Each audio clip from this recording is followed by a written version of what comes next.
Hey everyone, and we are back for another deep dive. Hey. Have you ever felt like, those devices you're using are uh, whispering secrets on the internet? Uh, Like, how do they know all this stuff? right. Well, today we're going to crack that code a little bit. Yeah. We are diving into the world of technical scanning. That's right. We are going full-on digital detective today. We're going to be exploring the tools that people use to map and analyze networks. Right? And spoiler alert, this isn't just for like the IT wizards to, keep things running smoothly. Ooh, okay, so this is where it gets a little juicy then, right? We're talking about how attackers can try to exploit these same techniques. Okay. You sent us some really fascinating material on this, so let's dig in. First up, the ping test. The ping test. Doesn't sound too intimidating, right? It sounds deceptively simple, but it's incredibly important. Okay. So think of it like you're sending a digital postcard to a friend. Okay. And on that postcard, you write, you there, Right. and you address it to their IP address, and you send it off into the vast internet. I like where this is going. So if they get the postcard and they write back, you know they're online and you know that the mail route, or in this case, the network path, is working. Precisely. But here's where it gets a little sneaky. But We can actually track how many post offices, and those are routers in internet terms, that postcard passes through. And we do that using something called time to live, or TTL. so it's not just about whether the message arrived, but also how long it took and kind of the route that it traveled. And I bet that information could be used for good or Oh, absolutely. not so good. Exactly. So network admins will use this to troubleshoot connection issues.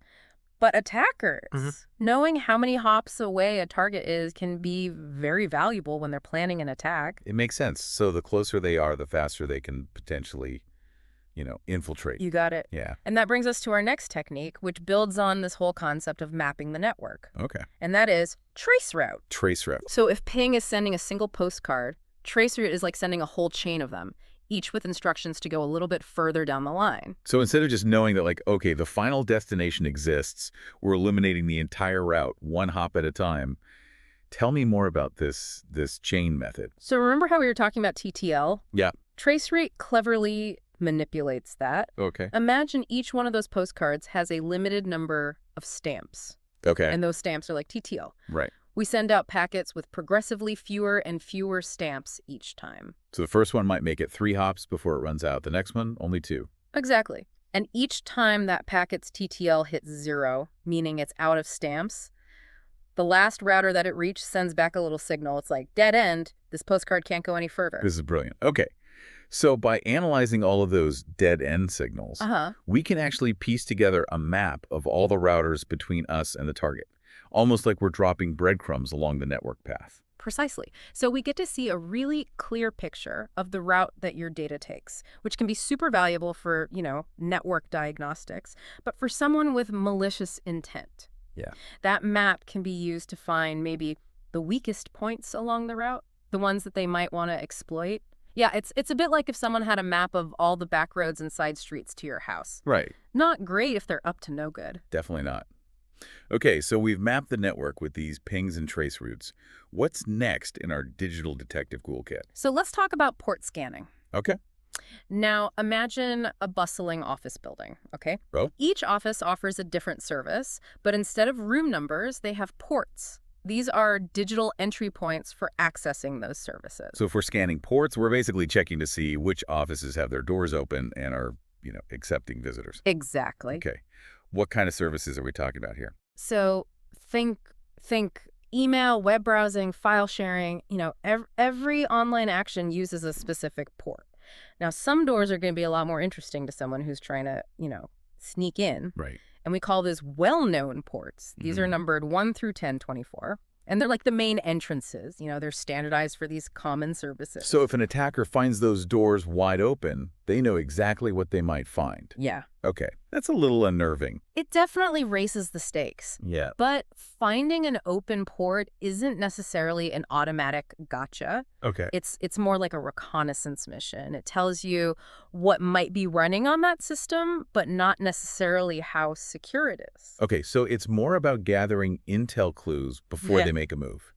So what happens after an attacker has done some port scanning? This is where it gets, serious, right?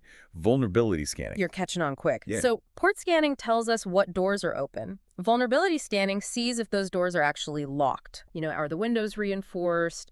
Is the alarm system glitching? It's all about finding those weak points in the system's defenses. And this, I'm guessing, is where the good guys and the bad guys use the same tools, but with very different motives. Exactly. So think of ethical hackers, security professionals as the building inspectors. Okay. They're using these vulnerability scanners to spot and fix those weaknesses before the bad guys can exploit them. So these scans can actually make my online life safer. Absolutely. Okay, good. So tell me a little bit more about how these vulnerability scans work. So there are two main types. Okay. You've got dynamic scanning. That's like, testing the door handle in real time. Can you jiggle it open? Is the lock faulty? Right. And then we have static scanning. And that's more like checking the building blueprints. Like, are there any known design flaws? So one is actively trying to exploit a weakness, while the other is more about identifying potential vulnerabilities. Precisely. Okay. And both of them are crucial for maintaining strong security. But let's not forget, attackers, they're using these same techniques to find and exploit those weaknesses. And this brings us to a tool that kind of takes this to a whole other level. Have you heard of Shodan? Oh, yeah, Shodan. This is the one that, I always get this picture in my mind of, in those movies where the hacker, pulls up a map and there's all these, blinking lights, and it's, every device that's connected to the internet. Yeah. Am I close? You're not far off. Okay. Shodan is like a search engine, but instead of indexing websites and cat videos, it indexes devices connected to the internet. Okay. Servers, webcams, smart refrigerators, you name it. If it has an IP address, Shodan can potentially find it. Okay. That's impressive and a little terrifying. But what makes Shodan so different from, say, Google? It's not just a list of devices, right? Okay. Right. So Shodan doesn't just tell you that a device exists. It can actually reveal the device type, its location, what services are running. So think open ports again, and even sometimes the software versions that are installed. Ugh. So remember how we were talking about those well-known ports being like a building's main entrance? Right. Imagine having a directory of buildings, and it highlights which ones have their main doors wide open and what kind of security system they might have. That's a lot of information. Yeah. And I can already see how this could be misused. Mm-hmm. It's kind of like someone having X-ray vision into the Internet of Things. Yeah. But instead of seeing bones, they're seeing vulnerabilities. Exactly. And it really highlights why understanding these scanning techniques is so important. I mean, Shodan itself, it's not good or bad. It's just a tool, right? Right. And like any tool, it can be used for helpful purposes, or it can be misused. So it's like a high-powered drill. Exactly. Great for construction workers, maybe not so great in the wrong hands. Right. Yeah.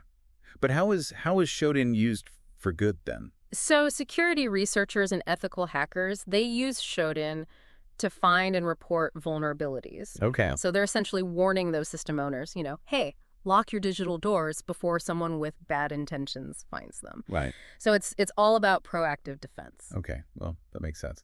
But, knowing all this information, it can feel a little overwhelming. It's like I suddenly realized how many unlocked doors I probably walk past every day and don't even think about it. It's true. I mean, knowledge is power, but it can definitely make you feel a bit vulnerable. Yeah. Especially at first.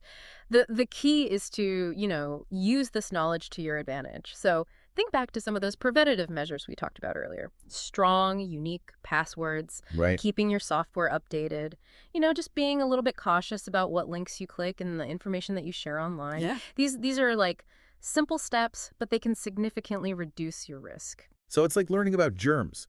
Yeah. Suddenly you're hyper aware, every doorknob, every handshake, Mhm. but you don't stop living your life. You maybe start carrying hand sanitizer. Exactly. Don't let this knowledge paralyze you. Let it empower you. I like that. Empowered, not paranoid. Yeah, okay. Okay.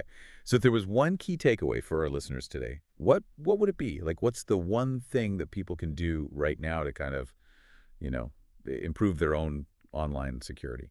I would say think about all the devices that you have connected to the internet. You've got your laptop, your phone, maybe even your thermostat, your security camera. Do you know what information those devices might be sharing? That's a good point. Yeah. So take some time, research those security settings and make sure you're comfortable with the level of access that they have. That's such good advice because it is so easy to forget that all those devices are essentially mini computers connected to that same vast network. Absolutely. And with a little awareness and effort, we can all enjoy the benefits of, our connected world. Right. While still, minimizing the risks. Well said. Well, we've covered a lot of ground today, from like those basic ping tests and trace routes to the, almost unsettling capabilities of something like Shodan. Yeah, it's been a real deep dive into this world of technical scanning. We've seen how these tools, these really powerful tools, can be used for both good and bad. And most importantly, I think, we learned how this knowledge can empower us all to be just a little bit more security conscious in our, increasingly digital lives. Exactly. Remember, a little awareness goes a long way. Stay curious, stay informed, and stay safe out there. Yes. Until next time, everyone, keep those firewalls strong and those digital doors locked.